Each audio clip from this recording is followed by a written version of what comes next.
pound of beef strips in my bowl here. And listen, this was on sale, but I would recommend, and this is why I picked it up, it was already cut.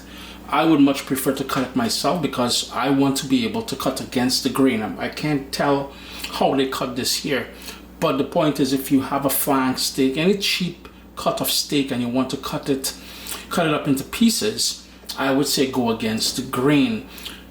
What we're gonna do is something I saw being done with Chinese food, and that is called velveting. We're gonna velvet the beef to get it tender, and it is the way. And no, hear me out for a second here. Yes, it is going to get the beef tender, but it's going to change the texture of the beef. So keep that in mind. It may become, if you go too long, if you do it with too much of the baking soda that I'm going to be using, it may go a bit spongy on you. So you want to be mindful of that. If you want a chewy beef, because yo man, if you get a tender piece of a tender cut of beef, you can certainly skip this step altogether.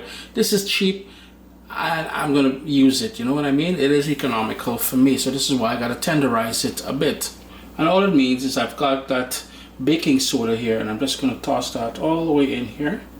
I just want about a tablespoon or so. I'll have a printable recipe on CaribbeanPot.com. Next up, we're gonna give that a mix, and we're gonna let it sit for 25 to 30 minutes. Then we're gonna rinse it out, pat it dry, and then we're gonna marinate it for making the pepper steak. I should technically go in there with my hands. If you want to add about a tablespoon of water in here, you can do that as well. You just want to make sure the pieces of beef completely coated with the baking soda. So I'm quite happy with what I have here. I'm just going to stick it back into the fridge now and let that sit for 30 minutes, and then I'm going to rinse it all out. It's been 30 minutes. So I went ahead and I rinsed it out thoroughly and I squeezed it.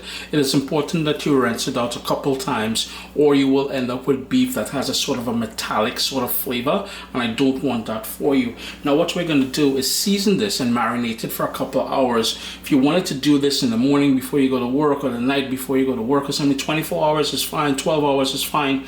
But in my case, yeah, I don't have much time, so I'm going to do it for just a couple of hours. And I have some black pepper, some mirin, and if you don't have mirin and you have rice vinegar and you want to use that instead, rock that. I have here some Worcestershire sauce, soy sauce, yeah, and keep in mind that soy sauce will have that sort of salty element to it. The Worcestershire will have a salty element to it.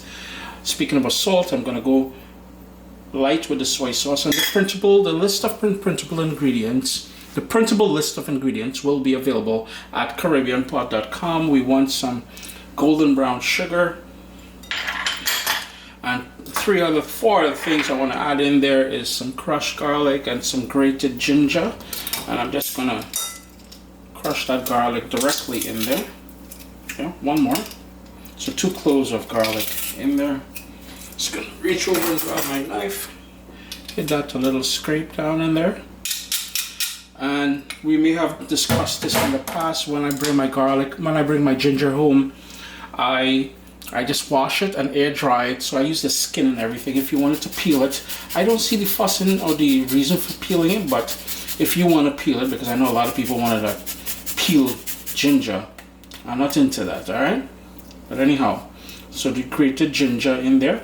And a big piece went in, and I know my daughters don't like big pieces of ginger, so that's going to go in the rubbish. If it were up to me alone, that would have been included. And I want to give this some heat. I want to give this a sort of a Caribbean vibe, and I'm only doing this recipe. This is not something I saw growing up in Trinidad and Tobago or in the Caribbean, but lately, the last 10 years or so, it is something that's made quite often.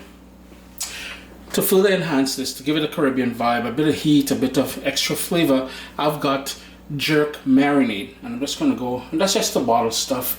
I also have the recipe for making jerk marinade on my website at CaribbeanPot.com, so you can go ahead and check that out there.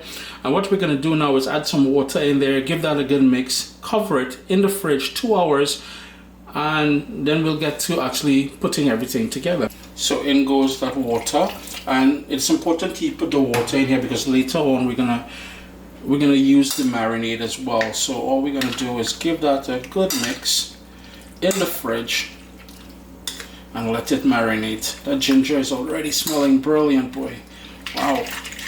Just gonna hit that a little shake. Just want to make sure everything is in. If you wanted to mix the marinade together before adding it to the beef, you can do that as well. It's a great way to combine it, yeah?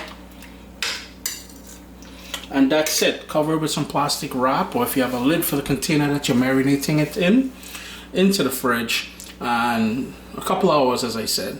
You know, one of the things I always try to impress on you all is to have everything ready to go. So I have the bell peppers here, my scallions, onion in my wok, 2 tablespoons of vegetable oil. You can use canola oil, any oil that you like using. And of course we have the seasoned and marinated beef strips. Nice and hot. So what we're gonna do, we're trying to get the pieces of beef. We're gonna shake off the extra marinade. Don't toss the marinade out because we need that into the pot. Yeah.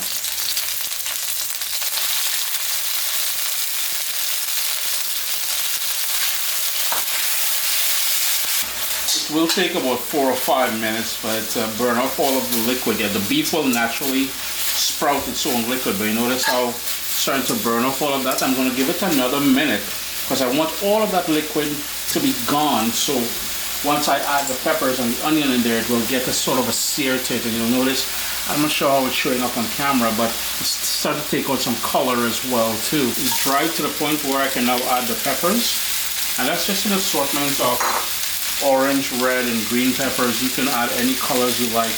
I also want a large onion that's been sliced up. Of course, we need to toss this.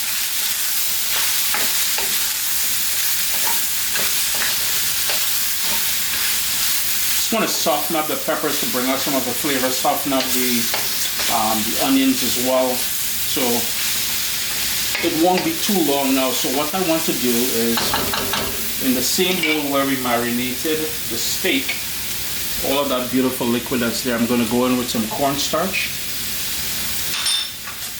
and we're just going to whisk that, yeah, whisk that cornstarch in there. 3 minutes later, we're going to add all of that beautiful marinade back in there. Now here's the thing, remember there was raw beef in there, so we need to cook that for another 3 or 4 minutes just to cook out the rawness from the from having the beef that was in there. So I'm just going to hit that to mix. I want to bring that back up to a boil and let it cook for a couple, well, 3-4 minutes, and then it's just a matter of finishing it up. With a minute to go, in goes my scallion. Hit that a toss, yeah, and then you can turn off your stove. Well, before you do, taste and adjust the salt to your own liking. And the final thing I want to drop on here is some sesame seeds. Chris here, CaribbeanPot.com. I'm going to shut off the stove at this point here. As always, a pleasure having you all in the kitchen with me. Pepper steak, traditionally not something you'd find in the Caribbean.